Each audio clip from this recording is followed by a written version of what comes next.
Est-ce qu'on peut applaudir très fort pour notre Dieu? Ok.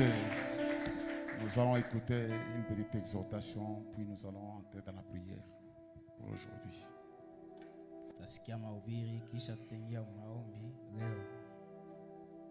Je crois que vous êtes tous disponibles.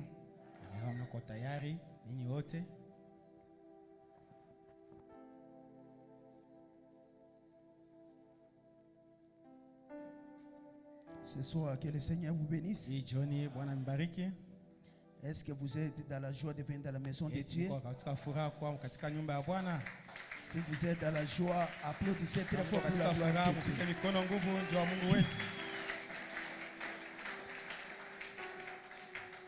Comment il est le Dieu merveilleux. Il est le Dieu qui nous a aimés. Il a fait la grâce qui ce soir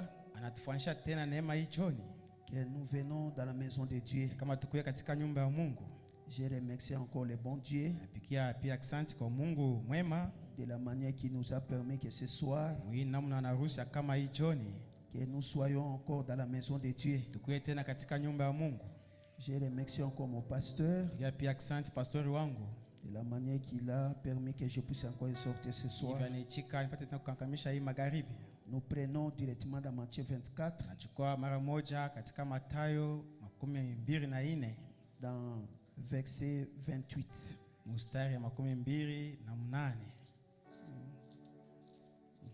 La Bible dit, à quelque lieu que soit les cadavres là, se rassembleront les aigles.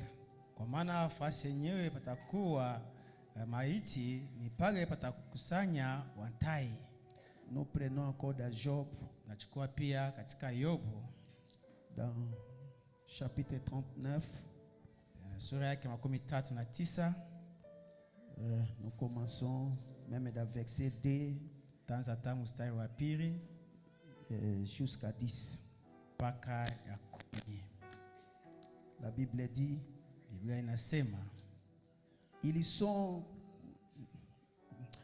quand ils sont couchés dans leur tanière, quand ils sont en embuscade dans leur repère, qui prépare au corbeau sa parture, quand ces petits crient vers Dieu, quand ils sont errants et affamés, senti quand les chèvres sauvages font leurs petits, observe-t-il les biches quand elles mettent bas?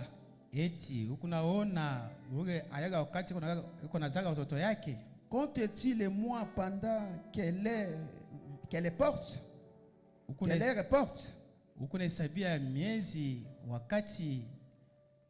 Et connaît-il l'époque où elle enfante? Elle se courbe. Laisse échapper les progénitures et sont délivrés de leurs douleurs. Leurs petits prennent de la vigueur et grandissent à plein air. Ils s'éloignent et ne reviennent plus d'auprès d'elle. Qui met à liberté l'âne sauvage et l'a fermé de tous liens. J'ai fait du désert son habitation, de la terre salée sa demeure. La victoire est dans les sangs. Alléluia, dans les sangs de Jésus-Christ, mon sauveur. Mon sauveur, la victoire est dans les sangs. Alléluia, oh, alléluia.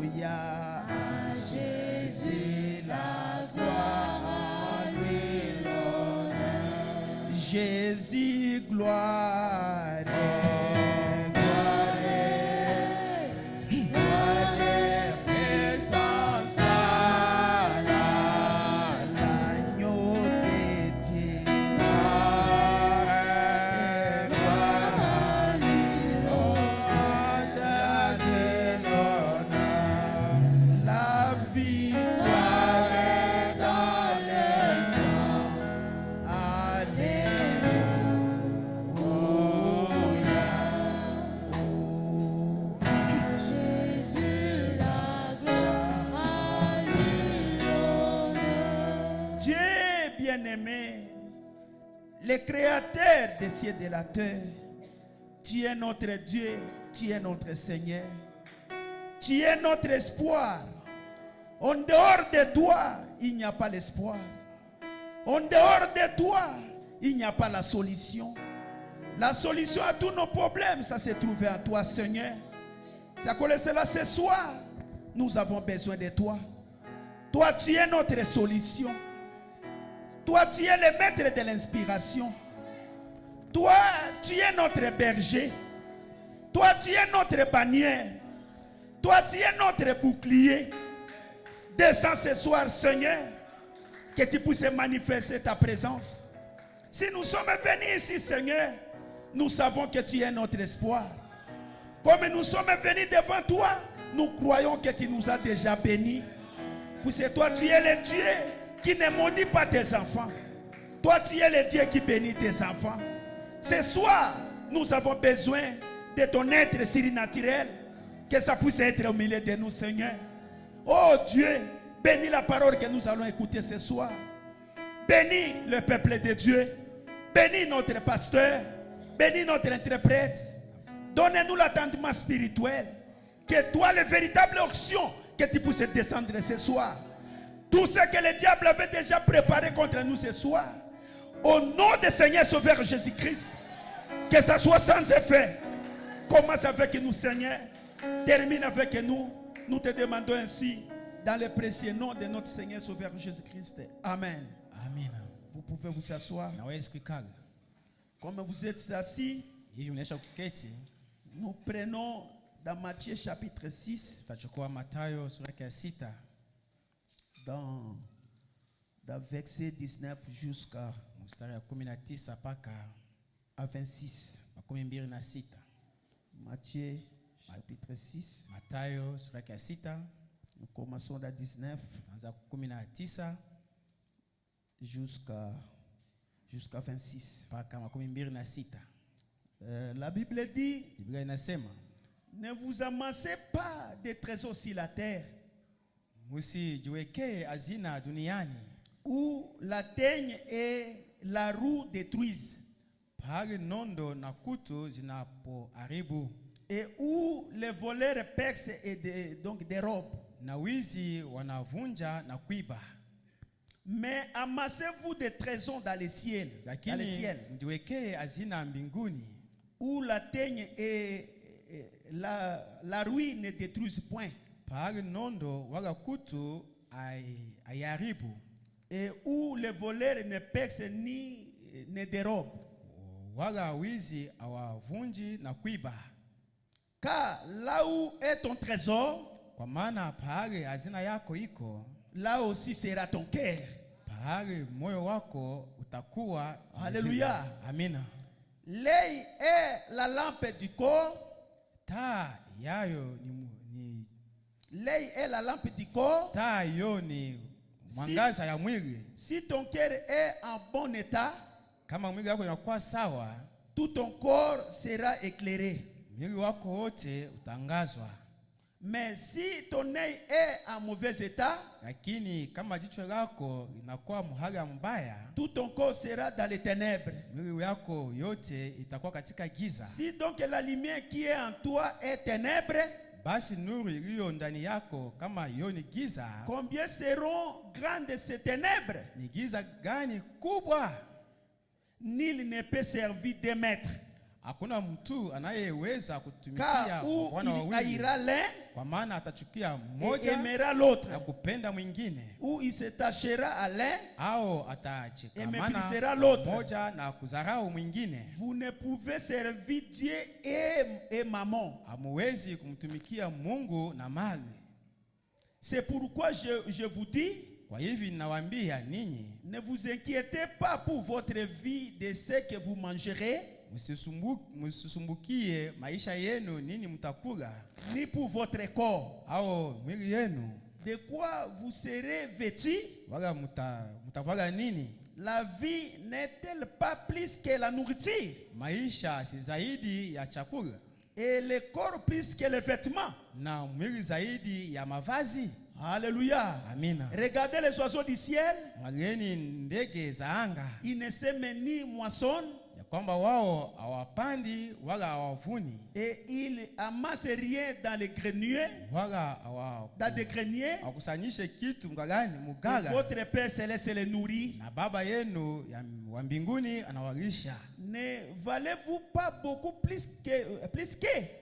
Basi ninyi si damani kuliko wao? Que le Seigneur ajoute la bénédiction sur la lecture de sa Bwana parole. bariki baraka ya usomi wa neno lake. Mais bien aimés, ce soir, Wapendwa, hii jioni nous allons parler de l'exhortation de ce soir. tasema njoo usubutisha hii magharibi, Avoir la foi d'un être surnaturel. kuwa na imani ya mtu wa juu asili. Il faut avoir la foi d'un être surnaturel. Napasha kuwa na imani ya mtu wa juu asili. Mais bien aimés, Wapendwa, regardez même les animaux. angalia hata wanyama Ils ont leur espoir à Dieu. wanakuwa na tumaini yao ndani ya Mungu.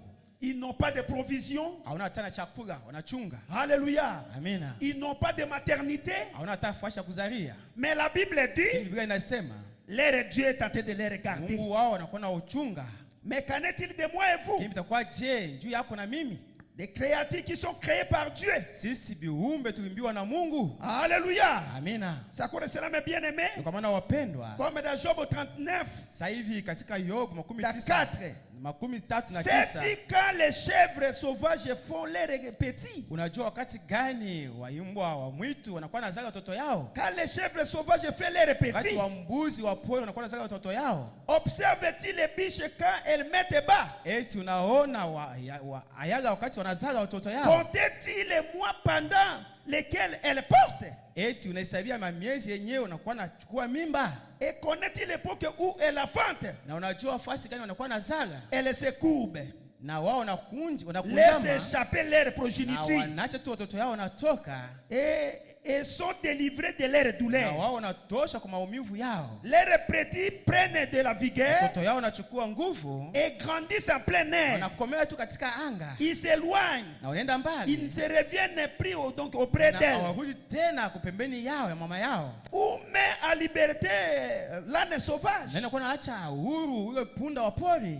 et affranchi de tous les liens. Na mfunguo tu kuvifungo vyake. Je fais du désert son habitation Ufanya tu jango kuwa makao yake. et de la terre salée sa Na demeure. udongo wenye kuwa na chumvi makao Mais yake. bien aimés, Wapendwa, quand même les biches hata kama sont ayaga tentés d'enfanter, yakuwa na zaga, mais bien aimés, il y a beaucoup de risques en wapendwa, forêt. wanakuwa hatari kabisa mkuzaga, Puis c'est en forêt, kwa sababu les pori animaux se mangent eux-mêmes. wanyama wanakuwa nakugana wao wenyewe. Mais je vous l'ai dit, Inaniambia il y a un être unakuwa surnaturel. mtu wa juu asili, Puis c'est Dieu, c'est mkuu lui qui est notre créateur. kwa muumbaji wetu.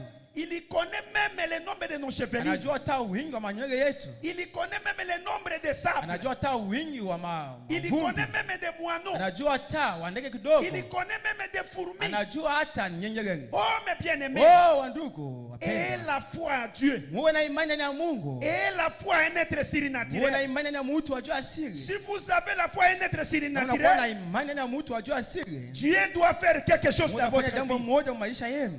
Il ne faut pas perdre l'espoir. Unakupotesha hodari. Les enfants de Dieu, Watoto wa Mungu, nous avons un Dieu. tuko na Mungu moja. Il est l'éternel. Eko Mungu wa milele Il mwetu. est le créateur de Eko toutes muumbaji wa choses. vitu vyote.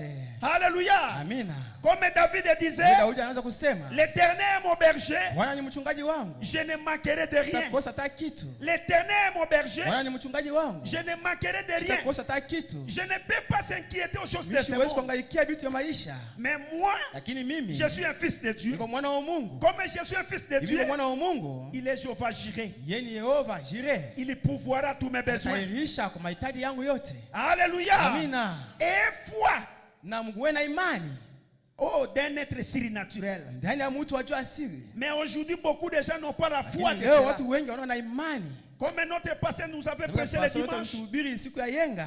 Regarde Moïse. Angalieni Musa. Il était né intelligent. Alizaliwa mtu wa akili. Il était très intelligent. Kwa mtu wa akili sana. Il avait fait la formation militaire. Alifanya tu majifunzo ya askari. Mais Moïse, Lakini Musa avec l'instruction de sa maman, na ile mafundisho mama yake, Moïse ne devrait pas faire quelque chose anapaswa kufanya jambo moja avant de raconter un être mbele ya surnaturel. kukutana na mtu wajua asili. C'est de même aussi pour les chrétiens. Iko vile pia na Mkristo. Tu peux avoir beaucoup de connaissances. Unaweza kuwa na ufahamu mingi. Mais si tu n'as pas Lakini, rencontré un être kama ukutana surnaturel, na mtu wajua asili, tu ne feras rien dans votre vie. unafanya hata kitu moja maisha yako. Alléluia. Amina. Mais quand Moïse Lakini wakati Musa a raconté le buisson à Adam, akutana na kijiti cha moto, quand il a raconté la colonne de akutana na feu, guzo la moto, la Bible dit, ile inasema ça n'a pas fait 6 minutes. alifanya hata dakika 6. Alléluia. Amina. Moïse a pris le bâton Musa alichukua bakora, qu'il puisse aller libérer son peuple. aenda kuacha huru taifa yake. C'est de même aussi, mes Kwa bien-aimés. vile pia Il faut wapendwa, rencontrer un être unaweza kukutana na mtu surnaturel. wajua asili. Si vous rencontrez un être Kukutana na mtu surnaturel, wajua asili, vous êtes un homme donc merveilleux. unakuwa mtu ajabu. Ne venez pas ici sans raconter un homme donc un Kuja être hapa kukutana na surnaturel. mtu wajua asili hapa. Il faut avoir la foi d'un être Unapaswa kuwa na surnaturel. imani ya mtu wajua asili. Nous prenons le message, Nachukua ujumbe, combattre pour la foi. kugombana njua imani. Prêché le 20 février Kurudia 1955. tarehe 12 mwezi wa pili mwaka 56. Dans paragraphe 34 jusqu'à 35. Aya yake 34 mpaka 35. Il faut avoir la foi Inapaswa kuwa na imani d'un être surnaturel. mtu wajua asili. Il faut rencontrer un être Unapaswa kukutana na surnaturel. mtu wajua asili. Si tu n'as pas rencontré un être Unakutana na mtu surnaturel, wajua asili, ta vie ne peut jamais être maisha changée. yako haiwezi kama kubadilishwa. Alléluia. Amina. Eh bien, Mzuri. je peux me représenter certaines parmi eux disant, Mimi naweza kuona tu wengi katikati yao wanasema, il lit ses pensées. iko nasoma tu mawazo yake. C'est ce qu'il a fait. Voyez, Kitu anafanya mnaona? Nathanaël a dit, Nathanaeli alisema, comment m'as-tu connu? namna gani ulinijua? Eh bien, Mzuri. considérez combien donc cela donc paraissait pratiquement impossible. Oneni namna gani ile inaonekana tu ya kisipokuwezekana. Jésus a dit, Yesu alisema, eh bien, mzuri. il s'est posé cette question. Anza kujiuliza tu hii swali. Cela ne pouvait pas avoir Il est- été de la télépenture. Ile kupasha kuwa tu kusoma mawazo ya batu. Alors Nathanaël s'est posé donc la question, Sasa anaanza kujiswali wakati yote. comment cet homme a-t-il ici cela? Namna gani huyu mtu alijua ile? Et Jésus a dit, Yesu alisema, avant que Philippe t'appela, Filipo ukuita, quand tu étais là sous l'arbre, wakati ulikuwa chini ya mti, je t'ai vu. mimi nilikuona. C'était réglé. Kuliisha tu pale. Alléluia. Amina. Il a dit, Alisema, tu es le fils de Dieu. wewe ni mwana wa Mungu. Tu es donc tu es le roi d'Israël. Wewe ni mfalme wa Israeli. C'était réglé. Kuliisha tu. Mais le même Nathanaël Lakini Nathanaeli moja qui disait que ninaweza kusema kama est-ce que vraiment Nazareth, eti Nazareti ça peut trouver quelque chose de ndio bon. kitu kimoja cha kizuri. Mais quand Nathanaël Wakati Nathanaeli a rencontré un être akutana na surnaturel, mtu wajua asili, lui aussi était devenu na yeye surnaturel. kuwa sasa mtu wajua asili. Quand vous rencontrez le Akutana na surnaturel, mtu wajua asili, vous allez aussi devenir le utakuwa surnaturel. pia mtu wajua asili. Même ta manière de penser, Namna ya kuwaza ça sera changé. itabadilishwa. Même ta manière de Namna yako ya prier, kuomba ça sera changé. itabadilika. Même la manière de Hata votre namna vie, yako ya maisha même la yako, vie naturelle, hata maisha tu ya mwili ça sera changé. itabadilika. Alléluia. Amina. Nathanaël, Nathanaeli sa vie était changée. maisha yake ibadilika. Je peux me représenter les pharisiens Yesu disent, kuona tu wafarisayo kusema, eh bien, mzuri ça là, ile si là, si, kama anaijua eh bien, il y a une supercherie quelque part là. mzuri, uko tu mambo moja mbaya fasi moja fulani, Il doit y avoir quelque chose là. unapaswa kuwa tu kitu kimoja pale. Cet homme,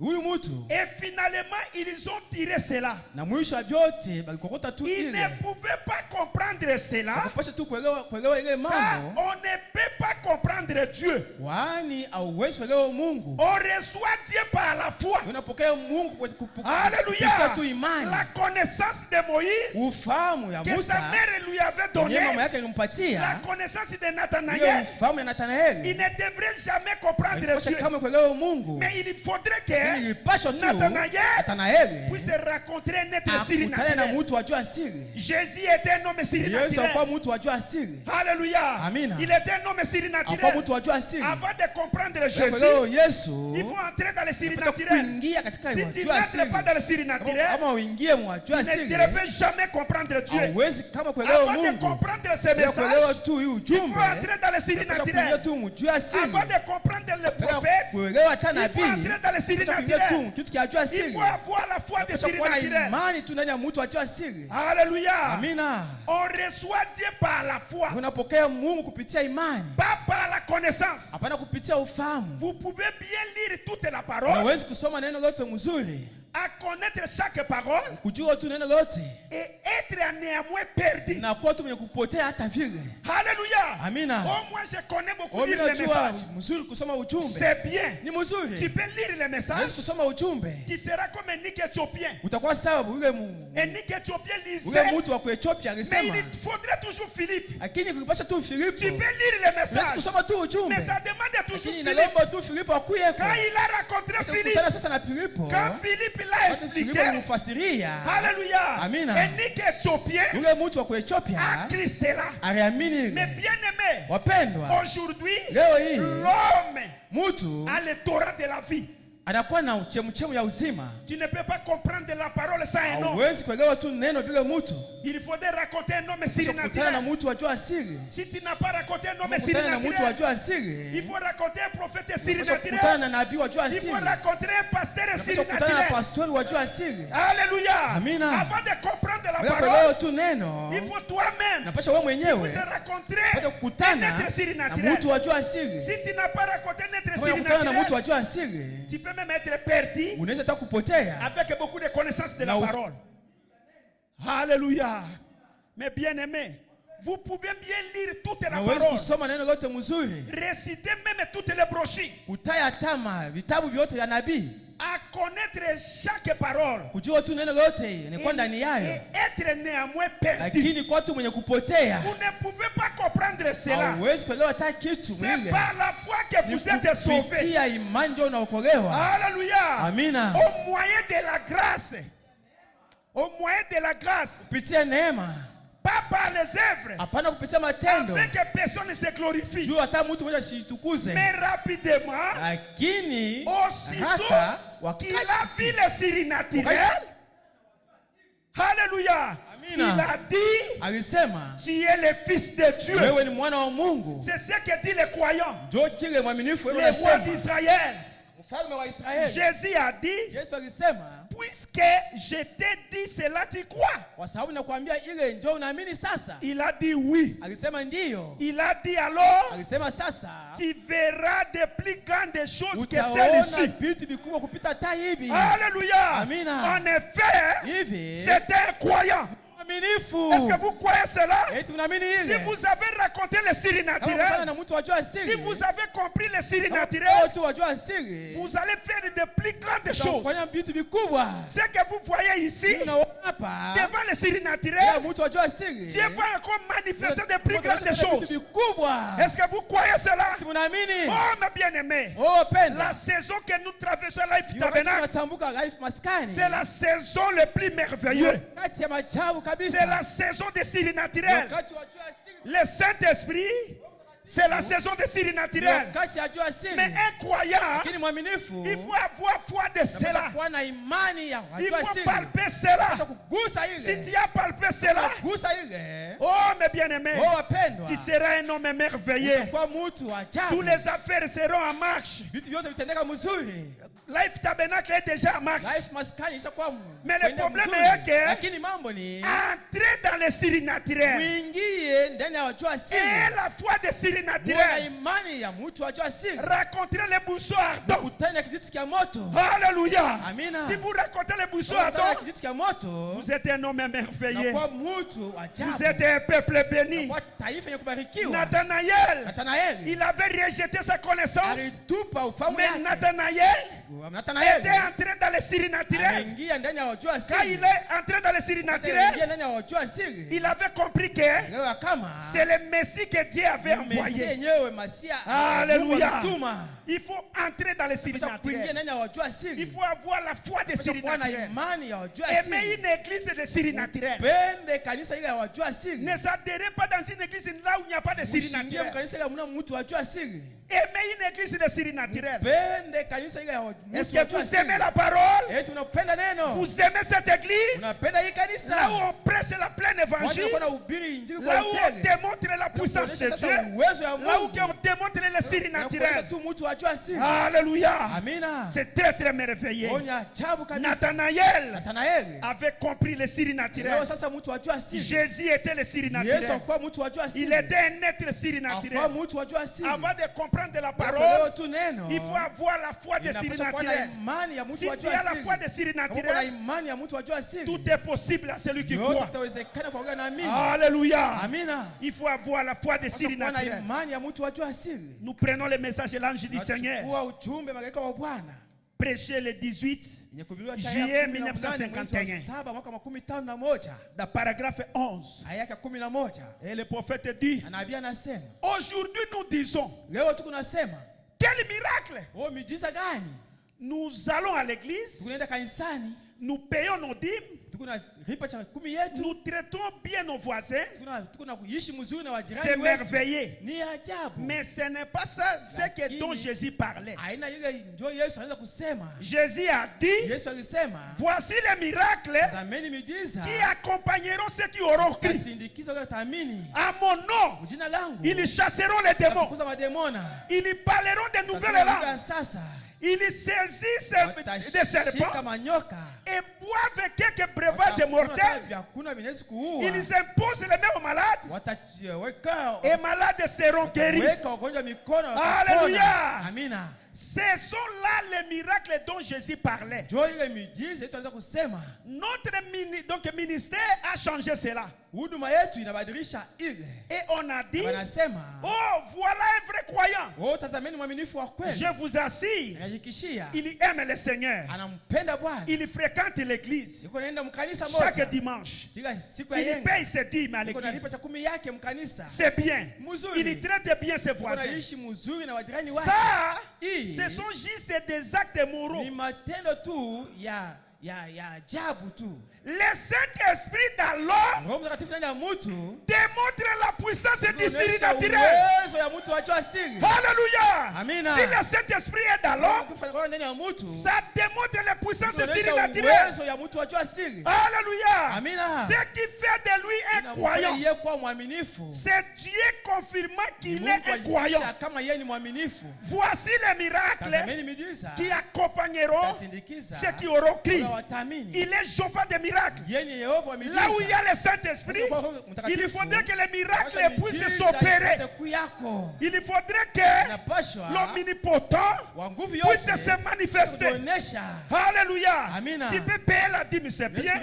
Payer la dîme pour ta bénédiction. Mais si tu as le Saint-Esprit, il faudrait que le Saint-Esprit dans vous puisse manifester les surnaturels, puisse manifester les miracles. Le Saint-Esprit dans moi, ça m'amène que ma vie soit changée. Puisse le véritable miracle aujourd'hui, que Dieu change ta vie. Alléluia. Amina. Et la foi d'un être surnaturel. Uwe na imani na mtu wajua asili. Il ne faut pas vivre seulement dans le naturel. Hapana kuishi tu mbitu vya mwili. Beaucoup de croyants vivent dans le naturel. Wengi wanakuwa naishi mbitu vya Mais mwili. un croyant, Lakini mwaminifu c'est quelqu'un qui vit dans le anaishi tu surnaturel. ndani ya mtu wajua asili. Alléluia. Amina. Oh, c'est Dieu confirmant Oh, ni Mungu kuhakikisha qu'il était un croyant. kama yeye ni mwaminifu. Jésus a dit, Yesu alisema, voici les miracles tazameni miujiza qui accompagneront itasindikiza ceux qui auront cru. wale wataamini.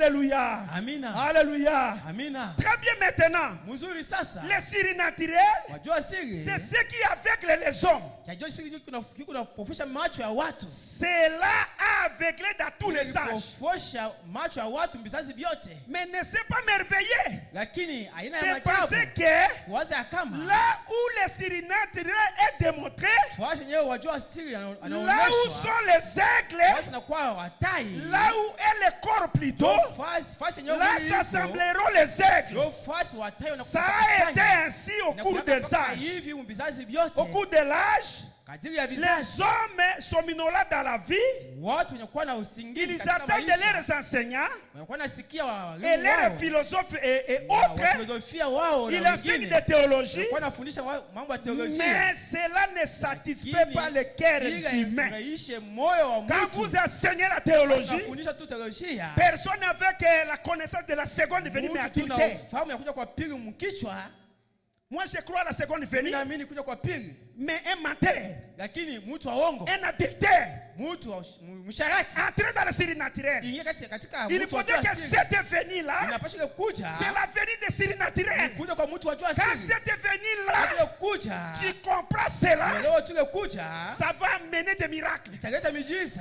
Est-ce que vous croyez cela? Eti mnaamini ile? Nous ne voulons pas la religion sans miracle. Atupende tu dini ya bila Nous ne miujiza. voulons pas la religion sans les surnaturels. Atupende dini bila mtu Nous wa ne voulons asili. pas le message sans les surnaturels. Atupende ujumbe bila Si mtu tu wa es venu asili. ici, Kama unakuja hapa, racontez les kutana surnaturels. na mtu wa asili. La pensée du monde que ça puisse vous quitter. Ile akili ya dunia ikwache. Je ne vis pas, ce n'est pas encore moi Élie qui vit, Haina tena mie mais elimu c'est naishi. Christ qui vit en moi. Lakini Kristo kuna ishi Je ndani suis yangu. devenu un homme Ninakuwa surnaturel. mtu wa asili. Toi, mon père, Wewe baba tu yangu. peux regarder la chair, Angalia tu mwili. mais dans moi, Lakini ndani yangu. il y a un être surnaturel Mtu wa asili. qui est en train de me conduire. Yako nanyongoza mimi. Alléluia. Amina. Oh, mes bien-aimés, Wao wapendo wao. il y a beaucoup de choses. Huko vitu vya Les gens mingi. qui ont la connaissance, Wanakuwa na ufahamu. mais il n'y a pas quelque chose qui s'appelle apaiser les requêtes. Hakuna kitu kinachofurahisha mioyo yao. Les requêtes sont tourmentées. Mioyo yao inahangaishwa. Les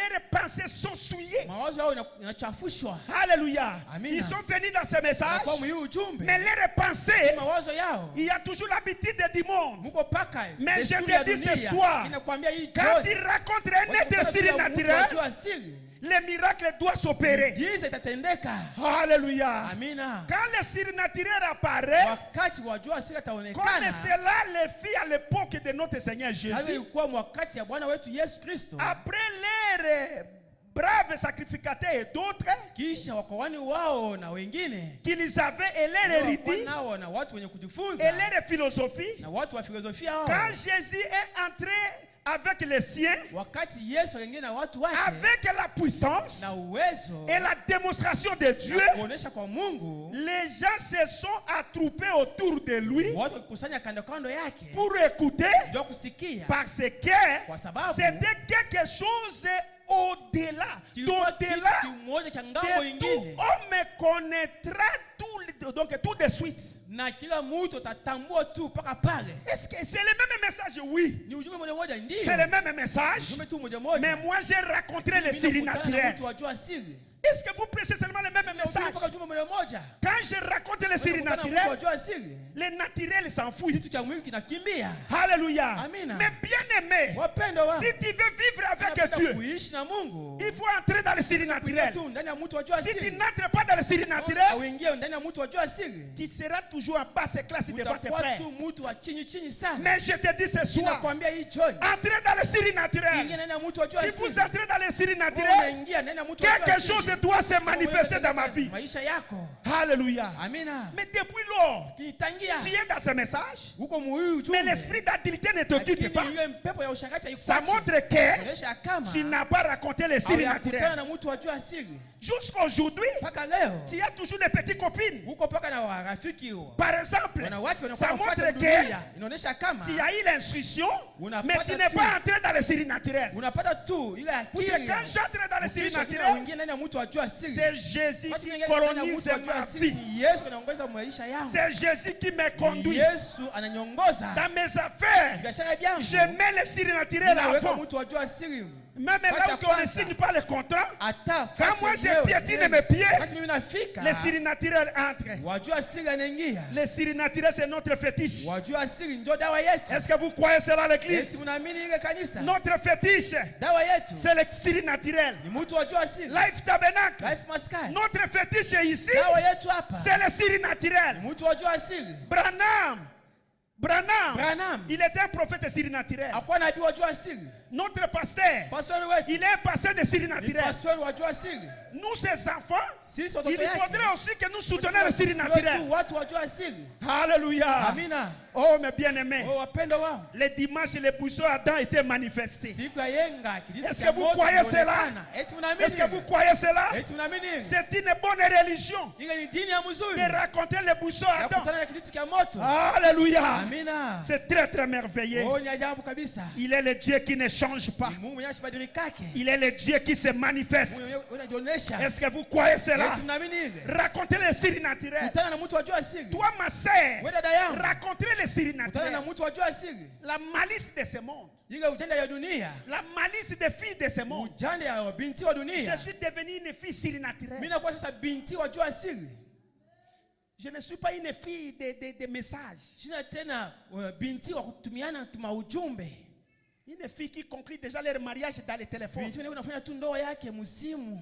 Ça montre que tu n'as pas raconté les signes Ya naturels. kutana na mtu wajua asili hapa. Si tu as raconté les signes Kutana na naturels, mtu wajua asili. alléluia. Amina. Moïse, Musa. s'il avait échoué, Kama alishindwa. puis il n'avait pas raconté les signes naturels. Kutana na mtu wajua asili. Il avait seulement reçu l'instruction de sa maman. Amepata tu mafundisho mama Mais yake. quand Moïse a raconté les signes Wakati Musa naturels, kutana na mtu wajua asili. tout était changé. Yote Quand je vibadilika. raconte les signes Kutana na naturels, mtu wajua asili. tout doit changer. Yote vitabadilika. Est-ce que vous croyez cela? Eti mnaamini ile? Nous prenons les premières expériences spirituelles. Tunachukua maonjo ya kwanza ya kiroho. Prêché le 13 juillet 1952, Ilikuwa tarehe 13 mwezi wa 7 mwaka 2051. dans paragraphe 7. Aya yake ya 7. Il faut raconter les signes naturels. Tunapaswa kukutana na mtu wajua asili. Alléluia. Amina. C'est pour cela, frère Branham dit, Ndio kwa maana ndiko Bwana anasema, je n'ai jamais eu honte. shia kuyaka na aya. Et que Dieu me vienne en aide pour que je sois toujours assez homme. Na Mungu alinisaidia yini kuwa tu mtu wa kuenea.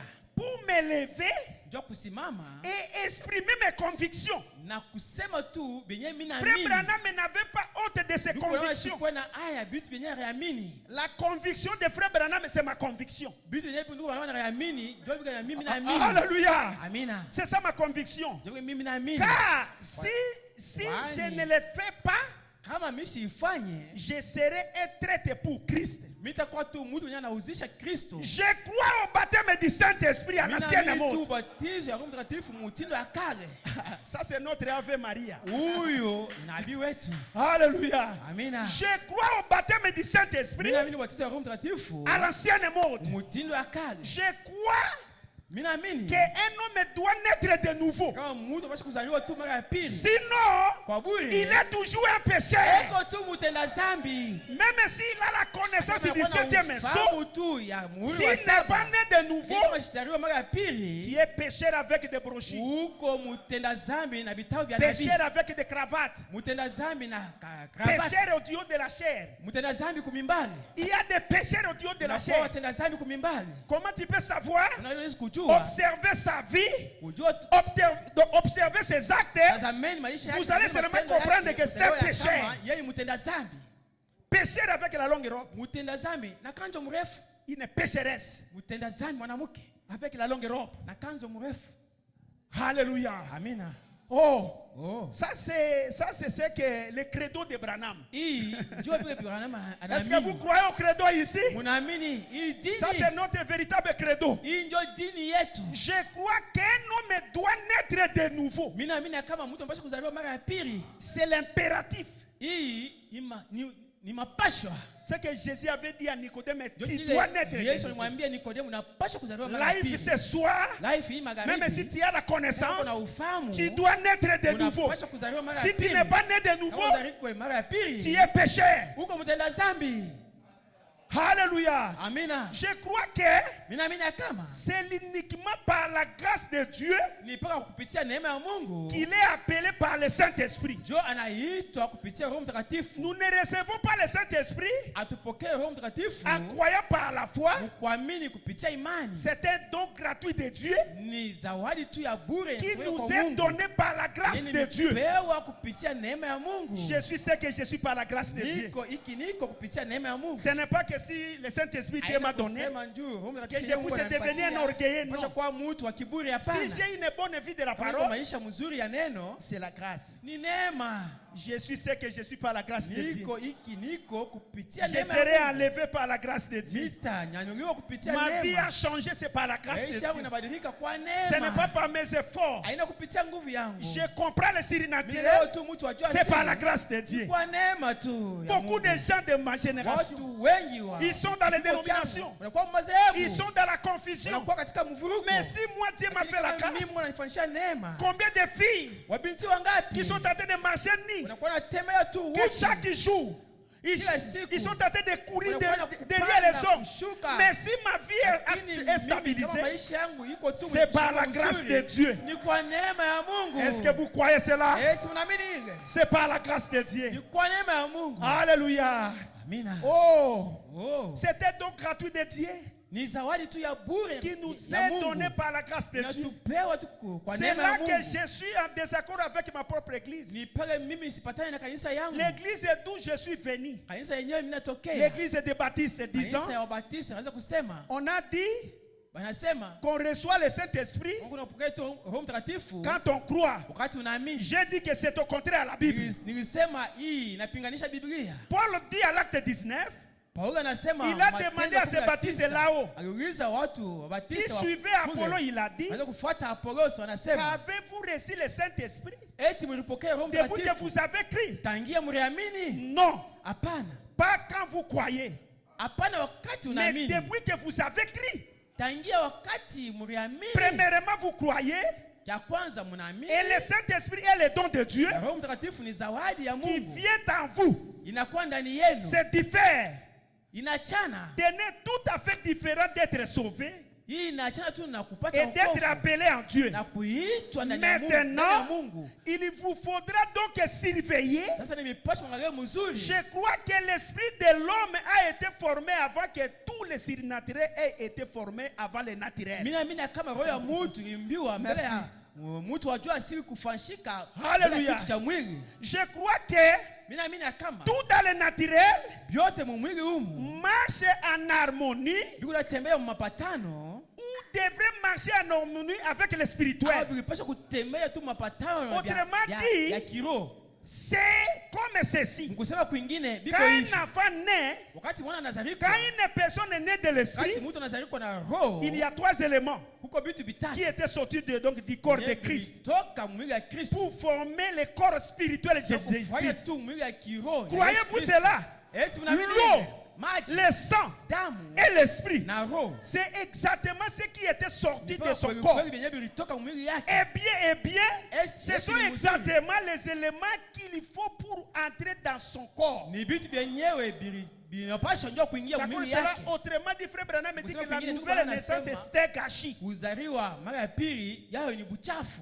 Un homme ne peut pas réussir la nouvelle naissance avec les yeux secs. Mtu asiwezi tu kupokea tu kuzaliwa kwa mara ya pili La na macho nouvelle naissance yakauka. c'est un gâchis. Kuzaliwa mara ya pili Donc yao ni tu buchafu. regrettes tout d'abord Maana ta vie. tunasikitika vyote maisha Tu yako. regrettes tout d'abord les actes que tu Tunasikitika fais. vile matendo yenyewe Mais unafanya. aujourd'hui, Lakini leo, les gens ne regrettent pas. watu hawasikitike. Il fait quelque chose de mauvais. Fanya tu kitu kibaya. Oh non, moi j'ai compris d'ailleurs les 7e émission, c'est Ashitata terminé. kule.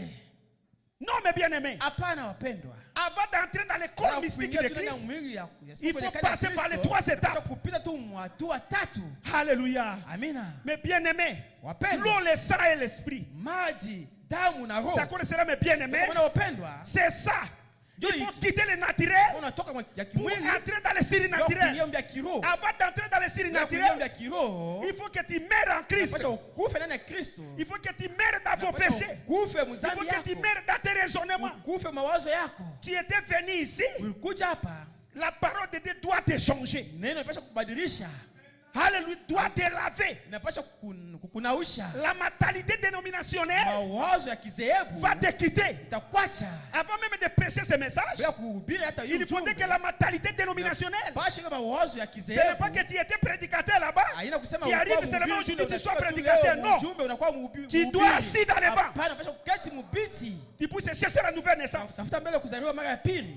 Alléluia. Amina. Tu étais diacre de l'autre côté. Ukua shemasi ngambo Quand tu ingine. viens ici, Unakuja hapa. il faut les signes naturels. Pasha mtu wajua asili. Mais aujourd'hui, Lakini leo, il y a eu les autres églises unakuwa wewe qui sont en makanisa train de ingine. faire des commerces de Unakuwa diacres. unafanya tu biashara. Quelqu'un qui était diacre là-bas, Mtu kwa shemasi il a qu'à faire là-bas, anatoka il vient kule, directement à notre anafanya histoire kitu diacre. kibaya Non, kule, anafika hapa na kwa shemasi. Hapana. il faut s'asseoir. Unapasha kuketi pale.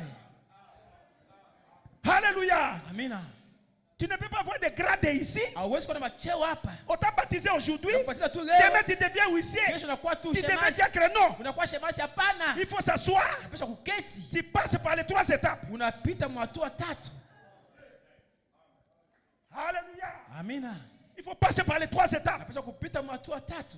Mais aujourd'hui, Lakini leo les gens ne passent pas par les 3 étapes. watu haupite mwatua tatu. Les gens sont naturels. Watu wanakuwa tu wa kimwili. La pensée dénominationnelle, Mawazo ya kisehebu. la pensée du monde, Mawazo ya dunia. ils sont entrés avec ça ici. Wanaingia nayo hapa. Avant d'entrer ici, Bila kuingia hapa. laissez tout ça là-bas. Acha vyote nje. Ici, Hapa il y a un mystère de siri naturel. kuko tu siri ya mtu wajua siri. Ici, Hapa il faut le siri naturel. inapasha mtu wajua siri. Sans le siri naturel, Bila kujua siri, tu es toujours Muluba, huko tu Kasai, tu es toujours Mongala, huko paka mtu wa tu es toujours Mungala, Mswahili, huko paka mtu wa tu Kiswahili, es toujours Mukongo. huko paka Mkongo. Amen. Amina. C'est ça le message de siri naturel. Jo, ujumbe ya mtu Quand wajua Moïse siri. est entré, Wakati Musa ingia, enlève tes souliers, toi. Moïse venait, Musa anaweza kuikuja. Dieu l'a parlé. Mungu anasema naye. Moïse, Musa, ôte tes souliers. tosha vigatu vyako. Les souliers, c'est quoi? Vigatu ni nini? C'est le raisonnement. Ni mawazo. Ôtez la mentalité du monde. Tosha mawazo ya dunia. Ici, Hapa, tu es devant le buisson Adam. huko mbele ya kijiti cha moto. Ici, Hapa, vous êtes devant le siri unakuwa mbele naturel. ya mtu wajua siri. Si tu es venu ici, Kama unakuja hapa, laissez le siri naturel pour te conduire. acha mtu wajua siri akongoze. Si tu veux se marier, Unapenda kuoa, laissez le siri naturel hata mtu wajua que ça puisse te marier. apate kuosha. Pas la malignité. Hapana ujanja. Vous avez déjà conclu votre histoire donc longtemps. Mnaisha kupatana mambo yenu ya bukweri kule. Alléluia. Amina.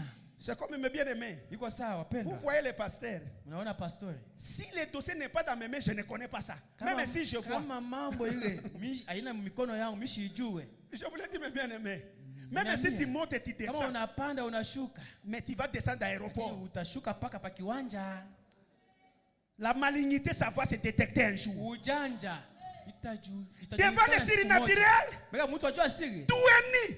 Byote biko Le wazi. naturel est dévoilé. Mtu Le ajua siri siri naturel ataonesha. dévoile le Wajua siri naturel. ataonesha vitu vya mwili. Alléluia. Amina. Oh, mes bien-aimés. Oh wapendwa. Est-ce que vous aimez le signe naturel? Esi unapenda mtu ajua siri? Est-ce que vous aimez le signe naturel? Unapenda kijua siri? Oh, frère Branham me parle dans les Oh, messages. ndugu bwana anasema ndani ya ujumbe. Pourquoi j'ai pris pour les malades? Njua nini? Niko naombea wagonjwa.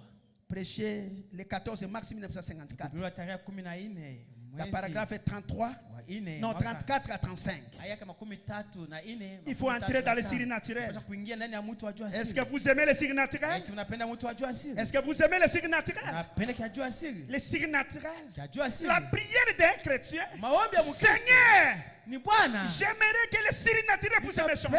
Penda kijua siri kinibadilishe. Ce soir, Hii jioni nous allons prier que Seigneur, tutaomba kama que le Bwana signe naturel wajua siri puisse me briser. anivunje.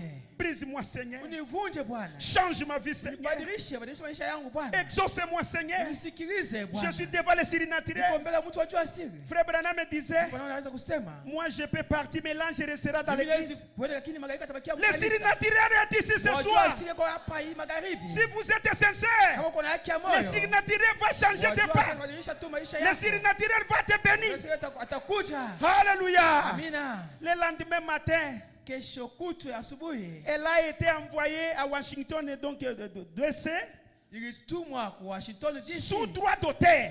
chini ya mwenyekiti. Nous avons envoyé Haki ya chercher mwenyekiti. George. tulituma banaenda kutafuta George. George Tracy, c'est le meilleur aux États-Unis. George Tracy ndio wa mzuri sana Marekani.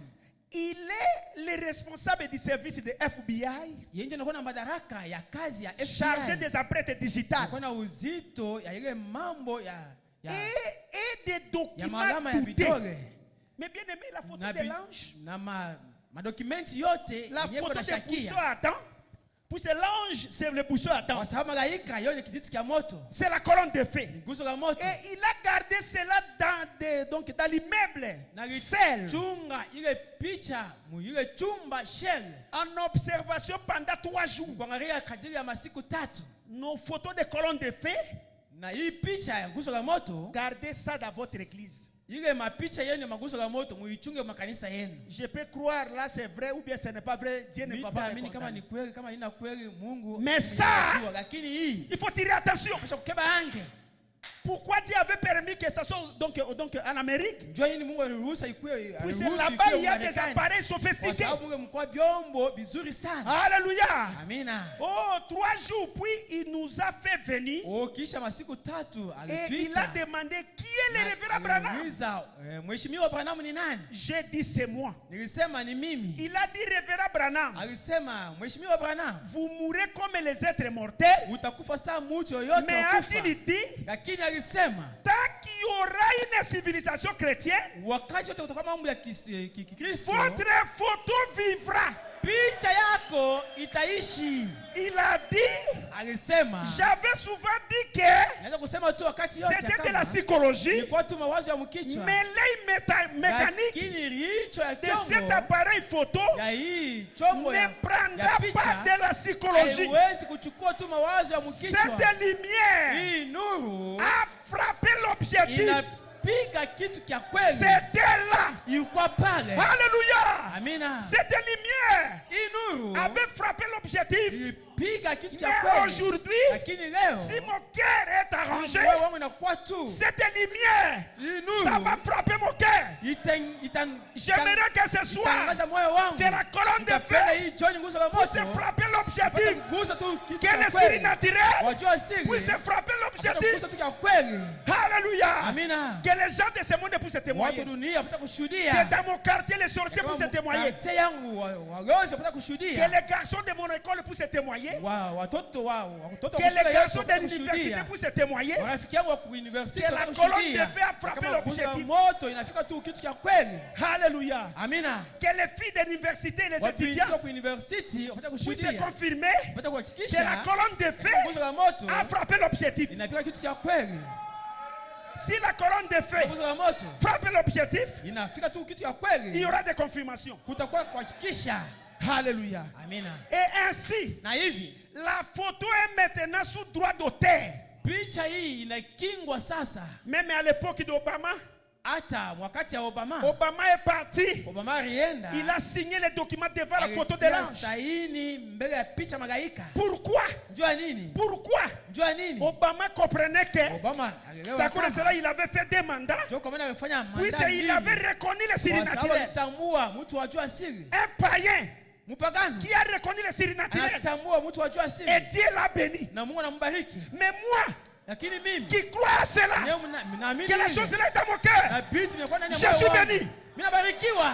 Je suis guéri. Mimi natunziwa. Je suis sauvé. Mimi naokolewa. Si le surnaturel est dans Kama mon cœur, wajua sana kwa ndani ya moyo wangu. je suis le béni de Dieu. Mimi kwa mtu mwenye kubarikiwa na Mungu. Est-ce que vous croyez à cela? Eti mnaamini hili? Nous sommes les bénis de Dieu. Na kwamba mwenye kubarikiwa na Mungu. Alléluia. Amina. Oh, mes bien-aimés. Wao wapendwa Ainsi, wangu. la photo est maintenant sous le droit d'auteur. Hivi pichwa inakingiwa sasa. Ils ont vendu cela, tout le reste.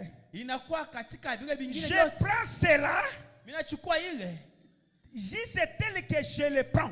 mpaka hivi mimi naichukua. Et l'une d'elles est accrochée à Washington. Hata moja yayo banaichunga mwile Washington. D'ici au musée D'ici. des œuvres d'art religieux. Ile fasi ya kuchunga tu makazi ya Comme kigeni. l'unique Sa vile être surnaturel, mtu tu mmoja wa jamais prouvé par la science, ule sayansi comme un être Sa surnaturel. vile mtu wajua Oh, siri. merci Seigneur.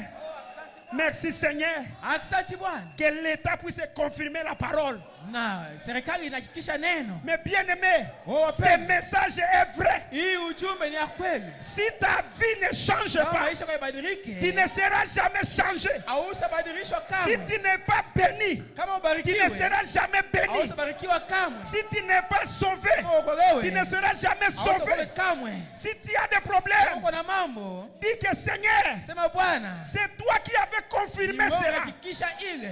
C'est toi qui avais confirmé cette Ni wewe colonne de hakikisha feu. hii nguzo la moto. Mais que cette colonne de Sasa feu hii nguzo la moto puisse quitter la photo, kutoka mpicha. puisse se manifester ce soir. Kuonekana hii jioni. Il est le Dieu merveilleux. Kwa Mungu wa Il est maajabu. le Dieu qui ne Na change kwa Mungu pas. usibadilikake. Merci Seigneur. Asante Bwana. Merci Seigneur. Asante Bwana. Tu es le Dieu vivant. Uko Mungu wa Tu es uzima. le surnaturel. Mungu wajua Tu siri. es le surnaturel. Mungu wajua siri. Tu es le Dieu merveilleux. Mungu wa ajabu. Merci Seigneur. Asante Bwana. Il est l'être surnaturel. Kwa mtu wajua siri. Et la foi Mkuwe na imani. à l'être Ile surnaturel. mtu wajua siri. Si vous avez des problèmes ce Mkuwe na soir, mambo hii jioni. et la foi Muwe na imani. à un être Kwa mtu surnaturel. wajua siri. Est-ce que vous croyez cela? Esi mnaamini Si hivi? vous croyez cela, Kama mnaamini hivi. que le Seigneur vous bénisse. Bwana mibariki. Que le Seigneur vous Bwana comble. mibariki. Que le Seigneur vous élève. Jaza mibariki. Si tu es malade, Aniinue. soyez guéri ce soir. Ugonjwa upone hii Soyez jioni. guéri ce soir. Upone hii Si jioni. tes problèmes sont Kuna bloqués, mambo allez, haiwezi. soyez débloqués. Wewe upate tu Si kufungua. des sorciers sont venus dans ta maison, Magonjwa yote reçois la délivrance ce soir. Pokea tufunguliwe hii Reçois la jioni. délivrance ce soir. Tufunguliwe hii jioni. Ce soir, Hii jioni. que le Seigneur vous bénisse. Bwana mibariki.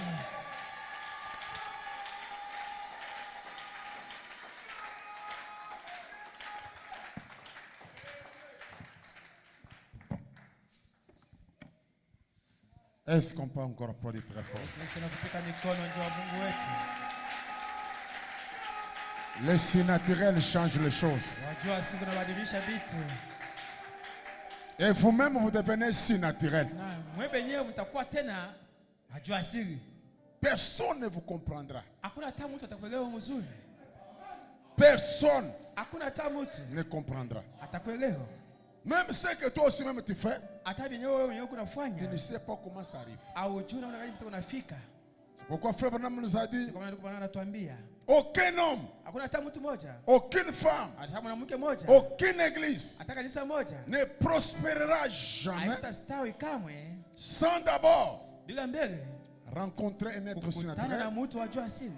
Quelque chose Kitu kimoja à qui nous parlons, kenye tunasema, la chose qui nous kile répond, kitu kinatujibu, qui rend la parole écrite kinafanya neno yenye kuandikwa une réalité. inakuwa ya kweli. Le Dieu de Branham, c'est un Dieu surnaturel. Mungu wa Abrahamu ni Mungu wajua asili. Une histoire, la toute première fois dans l'histoire chrétienne, Mara ya kwanza tu mwadisi ya mambo ya Kikristo photographiée. anabamba picha C'est fini. kunaisha, Et la photo était gardée 3 jours. na hii picha ikingiwa katika masiku 3. Nous croyons l'être surnaturel. Sisi tunaamini tu mtu wajua asili. Dieu se manifeste de plusieurs Mungu manières. anaonekana namna ya mingi, Mais pour les photos, lakini ndio mapicha nous croyons que Dieu se manifeste dans les photos. tunaamini kama Mais nous Ma pouvons douter ces photos-là. tunaamini mapicha ingine yote, lakini tunaweza kushakia ile Comme il y a mapicha. trop de prédicateurs. Mahubiri biko naonesha Voilà, il mapicha. est ici. Yeko hapa na rieni picha hii hivi Il na n'y a pas de hivi. problème. Hakuna mambo. Mais la seule photo, Lakini picha moja, la seule photo picha moja qu'on ne peut jamais douter, hawezi kama kushakia c'est cette photo ici. ni hii picha hii. Ça, Hii la photo n'importe qui on peut douter. picha ya mtu yote tunaweza kushakia. Mais ça, Lakini hii picha garder 3 jours, wanaichunga katika masiku 3. là où il y a les documents doutés. Fasi na kwa madokumenti yenyewe kuna shakia. On a fait des recherches. Bana tafuta. La science a changé le langage. Sayansi inabadilisha msemo yao. La science appelée psychologie. Sayansi inaweza kusema ni mawazo ya Mais la mtu. science a changé. Sayansi inabadilisha. Un être surnaturel. Anasema ni mtu wajua asili. Avec ça, Na hiki on doit être plus haut. tunapaswa kuwa juu zaidi. Avec ça, Na hiki même au travail, hata nous mkazi devons être les gens plus tunapaswa hauts. kuwa watu wa juu zaidi. Même dans les affaires, Hata mbiashara nous devons être les gens plus hauts. tunapaswa kuwa watu wa juu zaidi. Même dans nos maisons, Hata manyumba nous zetu devons être les gens les plus tunapaswa hauts. kuwa watu wa juu zaidi. Même à l'église, Hata kanisani nous devons être les gens les tunapaswa plus kuwa hauts. watu wa juu zaidi. Vous ne pouvez pouvez pas comprendre la parole Hamwezi kuelewa neno s'il n'y a pas de signature. kama hakuna ya juu ya Et le asili. signature, il faut d'abord que Dieu entre Ndio en kwa maana toi. inapasha Mungu aingie ndani yako. Le Saint-Esprit. Roho Mtakatifu. Quoi, on pourra prêcher comment encore les recevoir. Ndio kama tutahubiri tena namna gani kumpokea. C'est être surnaturel. Mtu wa juu asili. Chaque croyant Kila mwaminifu qui a confiance mwenyewe kuna tumaini a toujours vu les choses. anaonaka mpaka hivi vitu. Le dimanche, le diable m'avait aussi lancé un défi.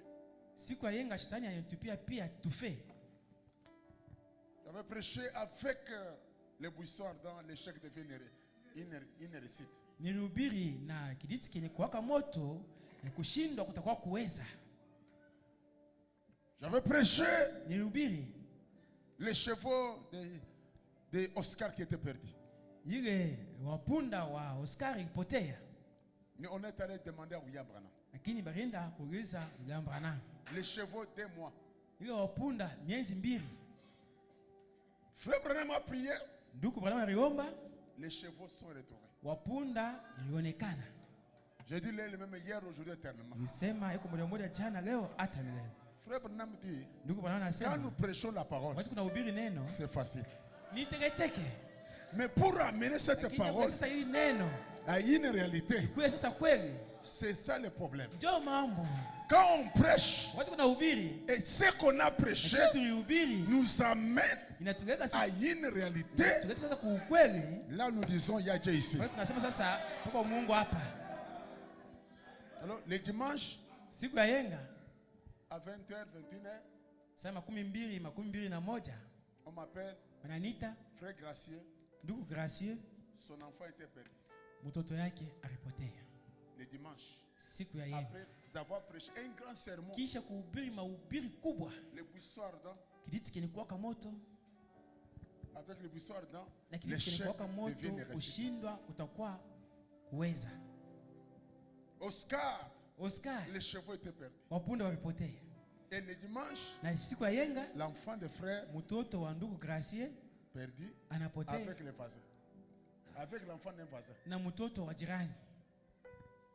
Ils étaient partis prier pour quelque part. Wakaenda kuomba fasi moja Quand ils fulani. retournent à la maison, Wakati wanarudi nyumbani, en train de manger, leo nakula, avec, vous savez, c'est encore le problème de négligence de maman. najua ni mambo tu ya kubeoga tu kwa wamama, Négligence encore. kubeoga tena kunarudi. Il dit, mais où est Ephraïm? Sasa Efraimu yuko wapi?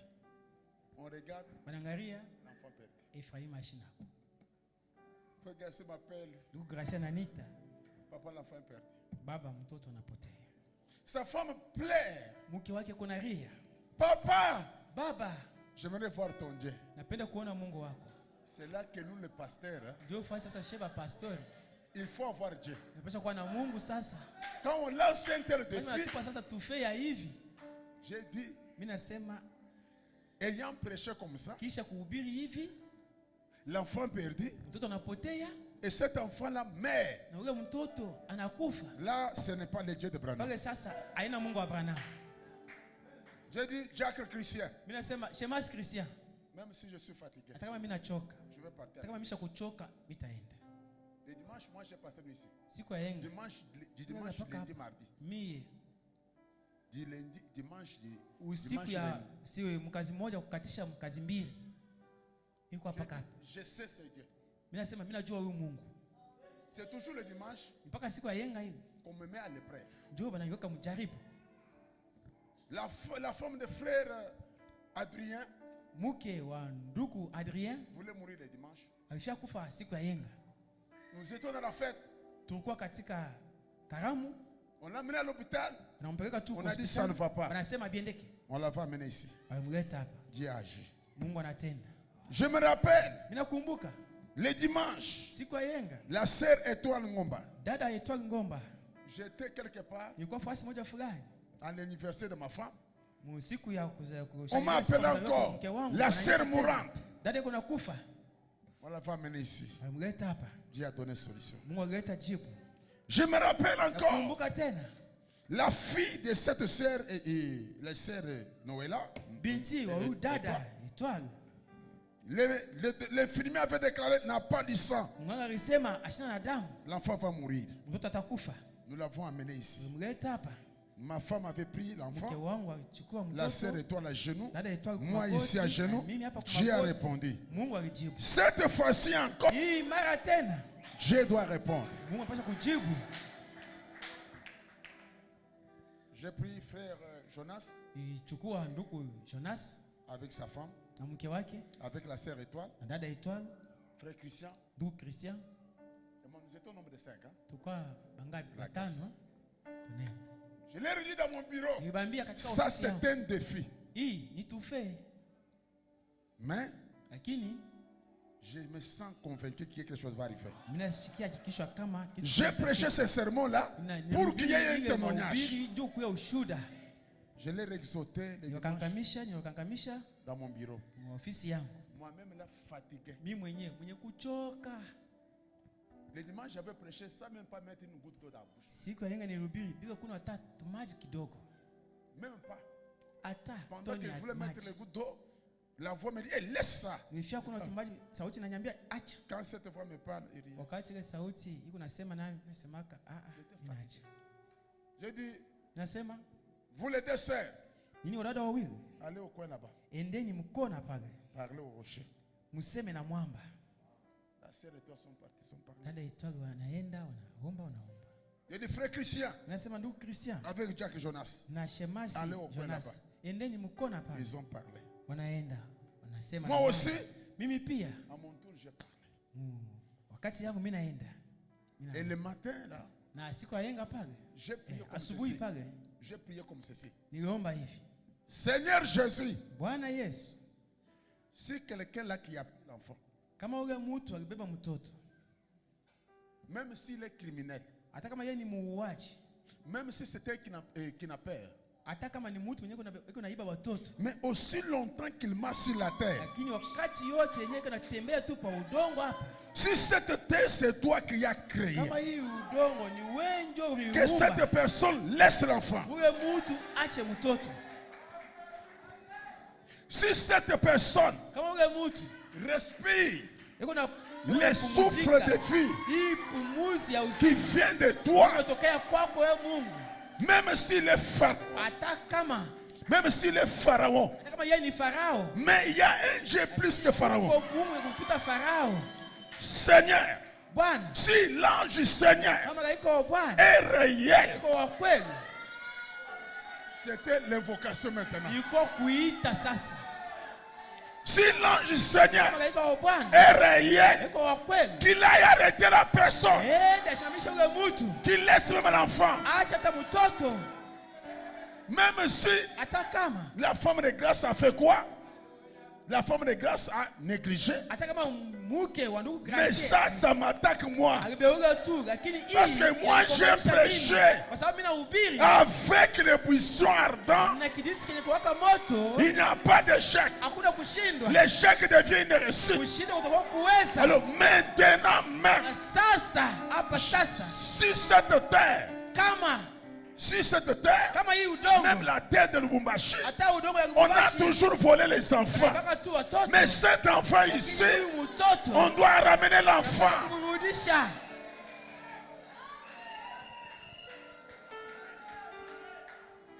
Mes frères, Wandugu, les larmes, machozi je dis ce n'est pas possible. vuya, mimi nasema iwezekani. Cet homme-là marche sur la terre de Dieu de Unatembea Branham udongo ya Mungu hii, et lui va tuer l'enfant. na yeye uwe tu mtoto. Je dis non. Mimi nasema hapana. Même s'il en avait l'envie, Hata kama kuwa na ile nia, mais l'ange arrête-les. malaika umshimamishe. Mes frères, Wandugu, nous avons quelque chose, tuko na kijambo moja mais que vous ne connaissez pas. yenyewe nyinyi wenyewe hamjui. Je vous assure, nous avons quelque chose, Jambo moja, mais c'est comme si nous jouons. lakini kwa sasa tunacheza. À 8 heures, Saa 8 j'ai appelé frère Gracier. siku mkazi moja niliita ndugu Gracie Et la foi. kuwa na imani. Cette prédication que j'ai prêchée le dimanche, Hii mahubiri nilihubiri siku ya yenga, c'est pour qu'il y ait un témoignage. juu kuye ushuda. Je dis oui, papa. Anasema ndio baba. Partout où je pars, Fuasi sema kuna yenda. on me dit comme tu es serviteur de Niambia Dieu, hivi kwa mtumishi wa Mungu, ton enfant ne peut pas mourir. mtoto yako ashitakufa. J'ai dit ok. Mimi nasema sawa. On arrive à 11h. Nafika msaa 11. Le frère Gracieux m'appelle au téléphone. Gracieux ananiita kwa simu. L'enfant est retrouvé. Mtoto anaonekana. L'enfant est retrouvé. Mtoto anaonekana.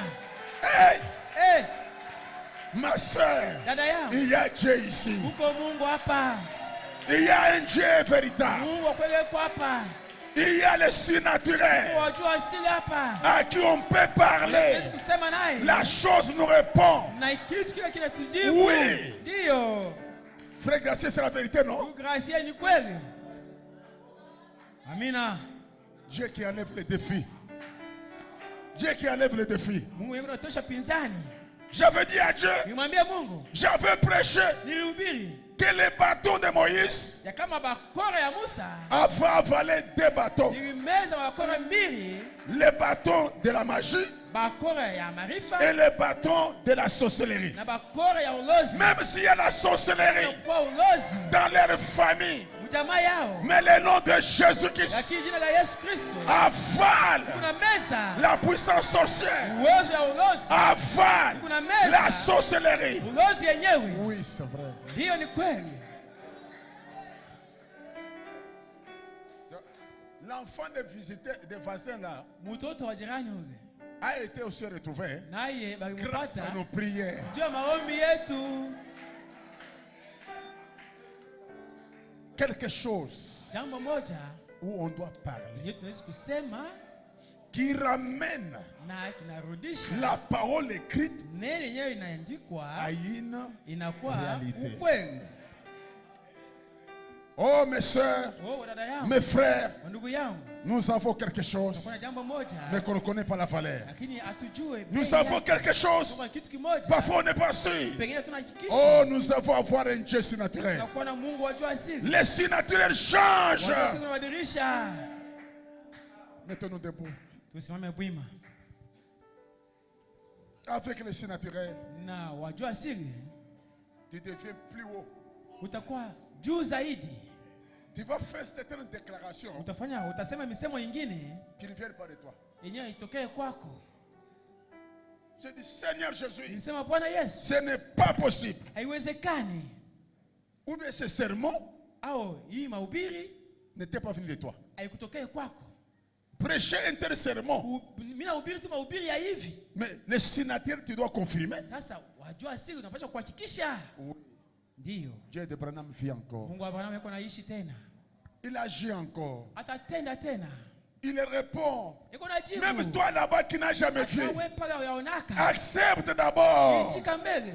Crois ce que nous vous disons. Amini hiki tunamini. Nous avons un Dieu Tunakuwa na Mungu moja. que nous l'appelons Yeye tunaita le Dieu de Branham. Mungu wa Abrahamu. Avec ce Dieu, Na huyu Mungu nous ferons beaucoup d'exploits. afanya maajabu mengi. Nous ferons beaucoup d'exploits. Maajabu mengi. Oh ma soeur, Oh dada yangu. ne regarde pas ton échec. Ushangalie kushindwa kwako. Mon frère, Ndugu yangu. ne regarde pas ton Ushangalie échec. kushindwa kwako. Mais regarde le surnaturel. Angalia tu wajua asili. Regarde les bâtons de Moïse. Angalia bakora ya Les Musa. bâtons de Moïse, Bakora ya Musa. c'était un bâton surnaturel. Kwa bakora ya jua asili. Le serpent de Moïse Nyoka ya Musa. était un serpent surnaturel. Nyoka wajua asili. Lui-même Moïse Mwenye Musa. était surnaturel. Kwa wajua asili. Tout ce que Moïse faisait, c'était surnaturel. Même nous ce soir, ce que nous faisons, c'est surnaturel. Avec le Dieu d'Abraham, nous allons vaincre. Nous allons posséder. Là où le diable nous avait arraché, là où le diable nous avait confisqué. Mais cette fois-ci, avec l'aide surnaturelle qui a été photographiée, qui est derrière nous, ma sœur prend cela. Va croiser ton ennemi. Ton ennemi va te fuir. Ton ennemi doit te fuir. Parce que tu es surnaturel.